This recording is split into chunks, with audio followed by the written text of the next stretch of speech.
Okay mga Phil investors, ito naman ang Bernice actual unit. So yung kanina pinakita natin ay yung dress up doon no, sa kabila. Ito na yung pinaka talagang pag turn over na. So ganun din, meron din tayong muhon. Pakita natin ha. So nandito yung muhon natin. Kaya mapapansin nyo malaki. Malaki pa yung lupa eh. So from here, dito yan no. Ayun, yun yung muhon. Ayun yung muhon no. So ito yung pinaka property line na tinatawag. Kagandahan pa niya, mapapansin nyo, yung mga bahay natin may mga puno. Ganun si Phil Invest, naglalagay ng mga puno para maaliwalas. Maganda yung mga nilalagay ng puno. Tapos ito yung pinaka property line natin. From here hanggang dito naman. Natakpan lang eh, pero nandito yan. Nandito mo niya. So ibig sabihin, yung lote natin, ito 60 pinaka ano pa to, pinaka minimum pa to. Simula doon hanggang doon. Plus hanggang doon sa dulo. So ibig sabihin may space pa dito for expansion someday, no? Kasya din na sasakyan dyan kahit pa paano. So ito yung pinaka ano natin area. So pasok tayo sa loob. Yan. Mga 8 steps to 9 steps to bago makapasok.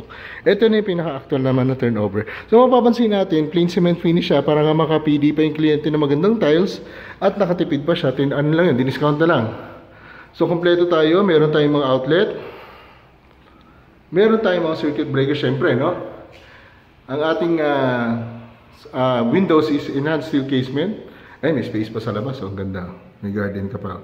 Tapos, kompleto na outlet, daming outlet oh. Ito na yung pinaka space mo. So yun ang kagandahan lang dito. Ayan oh. Bakal yung ginamit dun sa ano, sa roof natin o bakal. Plus long span yung pinaka bubong natin, kaya pagdating ng araw, yan ay naiiwasan yung tulo kasi walang putol, so long span siya. Tapos bakal, ang kagandahan dito kasi pag ikaw ay nag second floor, pag kinating mo kasi itong mga to, pwede mo pa siyang gamitin dun sa taas. So, nakatipid ka na naman. Kasi high ceiling siya, mataas. Sobrang taas. Layo pa, malayo pa siya. So, yan siya. Matagal, malaki pa yung space. So, ang ginagawa ng iba, imbis na magkisame pa ganyan, nagkikisame na sila, dinidikit nila dito. Para nga naman dito sa space na to, meron pa siyang cabinets. Tapos dito, ang Bernice, kasi ang kagandahan dito, meron tayong space for room dito, sa area na yan. Ang laki pa. Kung tutuusin. Yan siya oh. Ito na yung space for room mo. Tapos ito yung pinaka sa CR. Yan yung restroom natin. Kompleto naman siya. Yan, may shower. Tapos ito yung pinaka area for sala and dining. So yan siya no. Yan yung mga outlet. So ikot ulit tayo sa likod para makita natin yung service area. Yan, ganda oh. Laki siya oh. Imagine nyo to pag na-expand nyo na to someday, pag na-expand mo sa taas. So, ibig sabihin pa, pwede mong gawing parang dining area na yan. Yung lugar na yan. Mas maluwag na itong living area mo nga naman. So, ganun siya. Kaya, punta natin sa likod. Okay, so hanggang dito pa yung lupa. Malaki pa eh. So, mapapansin natin sa likod, ito na yung kapitbahay. Ayan, para may bakod na nga naman siya yung pinakalaman. May service area siyang kasama. Libre na to. So, meron tayong pinaka dito, stainless sink.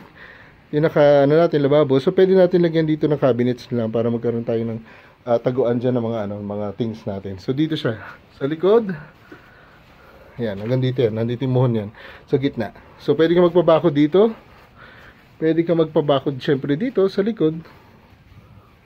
Hanggang dito yung muhon natin. Yan.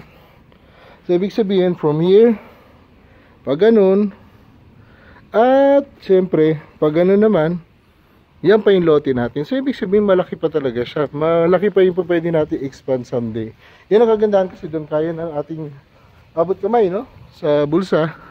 Ang monthly, pero maganda doon pagdating na araw. Pag nakaipon ng kliyente natin, unti-unti, pwede niya na pagandahin at palakihin pa yung kanyang bahay. So, yun po ang ating Bernice actual turnover. Salamat po mga Phil investors!